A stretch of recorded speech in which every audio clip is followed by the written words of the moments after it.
தேவனுக்கே மகிமை உண்டாக ஜீவ வார்த்தையில் வேரூன்றுவோம். நம்பிக்கையே வாழ்க்கை என்ற தலைப்பில் நீதிமொழிகள் 28ஆம் அதிகாரம் 25ஆம் வசனத்தின் பின்பகுதியை பார்ப்போம்.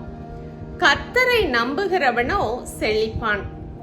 கர்த்தருடைய நாமத்தை அறிந்தவர்கள் அவரை நம்பி இருப்பார்கள்.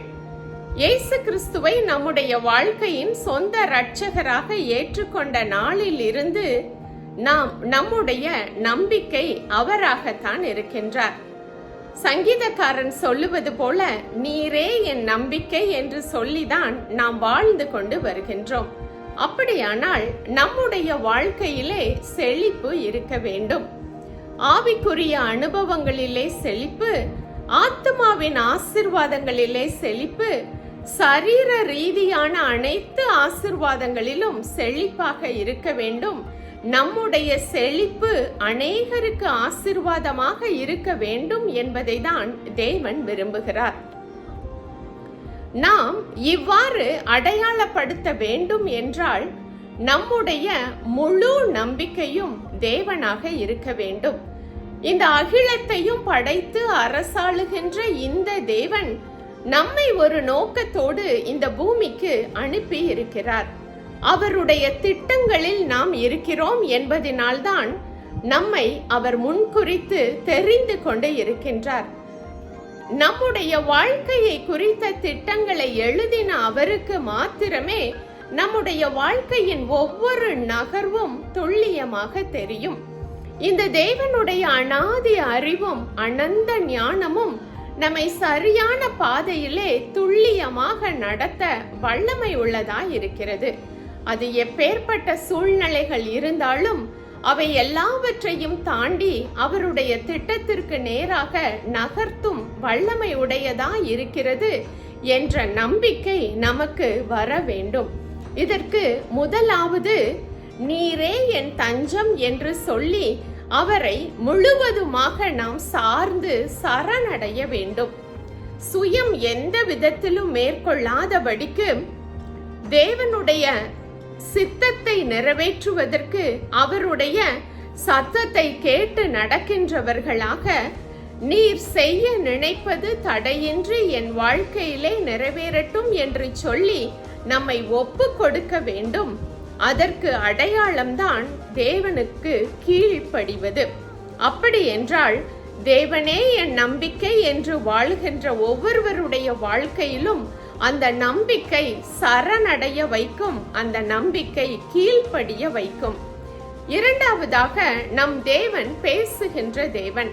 அவர் நம்மேல் தன்னுடைய கண்களை வைத்து நமக்கு ஆலோசனை சொல்லி, வழி இதுவே, இதிலே நடவுங்கள் என்று ஒவ்வொரு நகர்வுக்கும் வழிகாட்டுகின்ற தேவனாக அவர் இருக்கின்றார். அவர் பேசுகின்ற தேவனாக இருக்கின்றார். இந்த தேவனுடைய சத்தத்தை கேட்டு அவருடைய சித்தத்தை செய்து முடிக்க வேண்டும் என்பதுதான் அவர் மேல் நாம் வைத்திருக்கின்ற அந்த நம்பிக்கையின் அடையாளம்.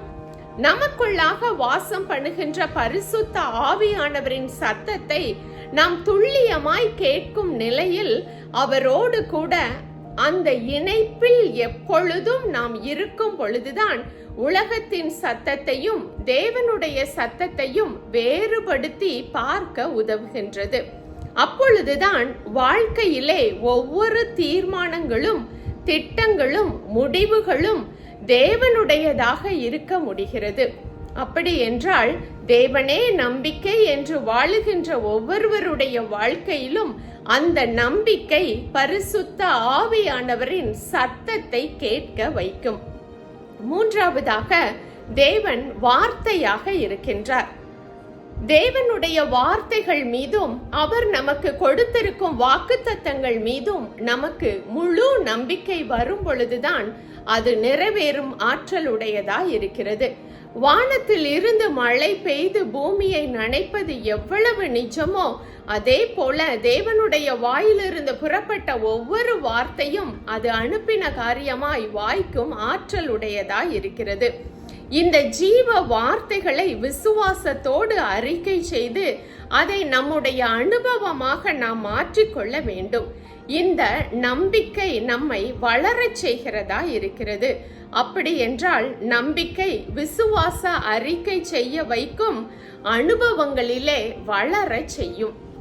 எனவே நம்முடைய ஆவி, ஆத்துமா, சரீரம் செழிப்பாய் வாழ்ந்து அநேகருக்கு நாம் ஆசீர்வாதமாக இருந்து தேவனுடைய ராஜ்யத்தை கட்டுகின்றவர்களாய் நாம் இருக்க வேண்டும் என்றால் நம்முடைய முழுமையான நம்பிக்கை தேவன் மீது இருக்க வேண்டும்.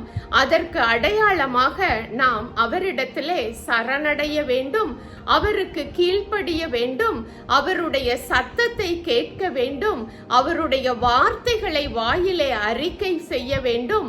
அந்த வார்த்தைகள் நம்முடைய வாழ்க்கையின் அனுபவங்களாக மாற்றப்பட வேண்டும். இந்த கிருபையை நாம் ஒவ்வொருவருக்கும் கொடுத்து நாம் அனைவரும் நம்பிக்கையோடு செழித்து வாழ கர்த்தர் கிருபை செய்வாராக. ஆமென்.